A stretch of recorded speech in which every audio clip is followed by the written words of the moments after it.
Assalamu alaykum. Hozir sizlarga biza toza salatlarimizni obzorini etib berəcəkmiz. Bu toza salatlarımız sizlərə mazasırlayan yakadda ümidlərimiz, toy bəzimləri, dasturxanlarınızda körkü болады deyə ümidlərimiz. Birinci salatımız bu cigerdən bo'lgan salat. Ciger, pomidor, çeri pomidorlar bilan boshqacha bo'lib, zakusочный vkus beradi. Keyingi salatımız bizlarning solyoniy ham svejiy sabzavotlardan yaratilgan go'sht bilan baklajan solingan salat. Keyingi salatımız bizlarning svejiy salatlardan biri. Bu ham go'shtli, mazali, chesnochniy vkusga ega bo'lgan salat bo'ladi. Navbatdagi salatımız bu grechskiy salati. Buni hamma biladi, hamma yaxshi ko'radi. Fitak salat bilan, olivkalar bilan yapilgan salat.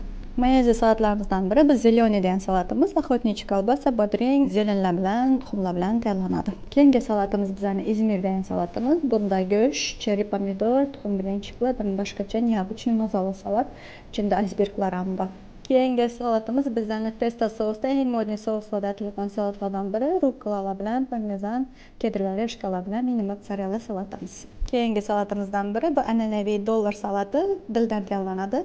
Ko'pchilikdan yaxshi ko'rgan salatlardan biri. Keyingi mahsulotimiz biza hozir toza taklif etib turgan mahsulotlardan biri. Ko'pchilikning sevimli mahsulotlarini aylanib bora turgan omletli rulet. Bular tovuqli ham go'shtli nachinkada. Har bir dasturxonlaringizni ochadi sizlarni. O'zlaringiz ham yoqadigan bitamiz. Hammangizni ikkinchi do'konimizda, ya'ni salat do'konimizda kutib qolamiz. Zakazlaringizni iloji boricha bir kun oldin berishni unutmang.